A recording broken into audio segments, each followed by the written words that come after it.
Uy luôn được yêu thích trên khắp thế giới.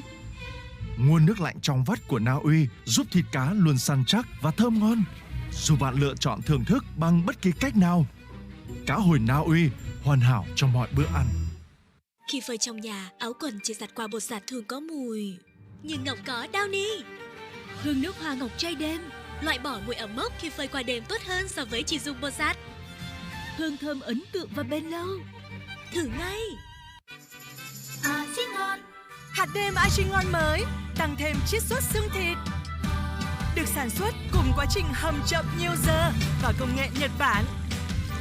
Giữ trọn tinh túy và trao hạnh phúc đến mẹ. Để làm nên muôn vàn món canh kho chiên xào ngon đậm đà. Cho gia đình thêm yêu thương, hạnh phúc. Hạt nêm Argingon ngon từ thịt, ngọt từ xương. Nước giặt khác chẳng thể giặt nhanh vết bẩn cứng đâu.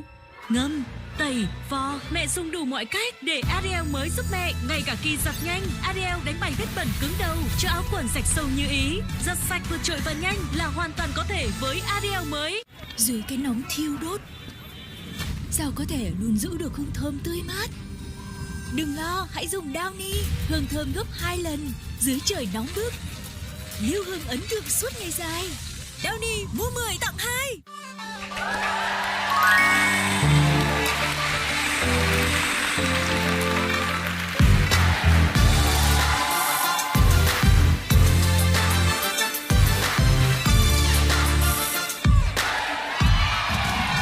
Xin mến chào tất cả quý vị và các bạn đang cùng theo dõi chương trình Gia đình vui vẻ. Ta sẽ cùng làm quen với một gia đình trong ngày hôm nay. Và để biết gia đình đó là ai, cùng những thành viên nào và họ có những câu chuyện gì để chia sẻ với chúng ta thì xin mời quý vị hãy cùng làm quen với họ nhé. Xin chào gia đình nhà mình ạ.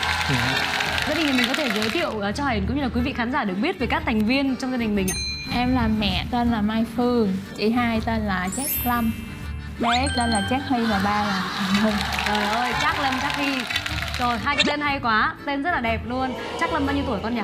Dạ 11 tuổi. Trác Lâm 11 tuổi, còn Trác Hy? Dạ con 7 tuổi. Cho câu hỏi ở trên lớp thì Hy thì thích nhất là môn học nào nhỉ? Dạ môn học toán. Con thích học toán. Vậy là con cộng các cái con số sẽ rất là giỏi đúng không? Dạ.